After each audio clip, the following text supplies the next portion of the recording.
গণ অভ্যুত্থানের পরে 4.5 মাসেও কোনো হত্যার সাম্প্রদায়িক যোগ মেলেনি, দাবি ইউনূস প্রশাসনের। আমেরিকায় থাকা অবৈধ অভিবাসীদের ভারতে পাঠানো শুরু হলো, রওনা দিল ট্রাম্পের সামরিক বিমান। হোয়াইট হাউসে ট্রাম্পের সঙ্গে মোদির বৈঠক হতে পারে 13ই ফেব্রুয়ারি, ইঙ্গিত দিল বিদেশ মন্ত্রক।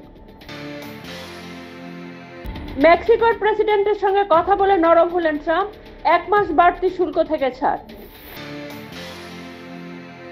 বাংলাদেশের রাজনীতির মহান চরিত্র খালেদার সুস্থতা কামনা করে চিঠি পাক প্রধানমন্ত্রী শরীফের।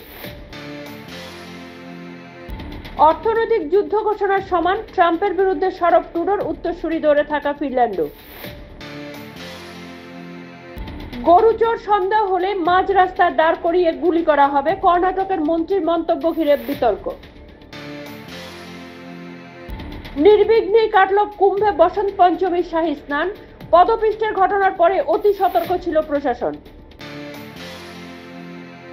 ছত্তিশগড়ে মাওবাদীদের বিরুদ্ধে আবার সাফল্য যৌথ বাহিনীর, কাঁকেরে অভিযানে নিহত গেরিলা।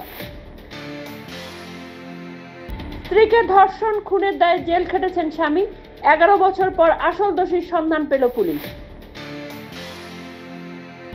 রাষ্ট্রপতির অবমাননা করেছেন সোনিয়া গান্ধী, রাজ্যসভায় স্বাধিকার ভঙ্গের প্রস্তাব বিজেপির। শেষ হলো প্রচার, বুথে এক দফায় ভোট গ্রহণ, দিল্লি বিধানসভার 70 আসনে চড়ছে উত্তেজনার পারদ। দুর্বল ছাত্রদের নবম শ্রেণীতে ফেল করায় আপ সরকার, অভিযোগ মোদির। যমুনার জল খান, আপনার সঙ্গে হাসপাতালে দেখা করব, ফের কেজরিকে চ্যালেঞ্জ রাহুলের।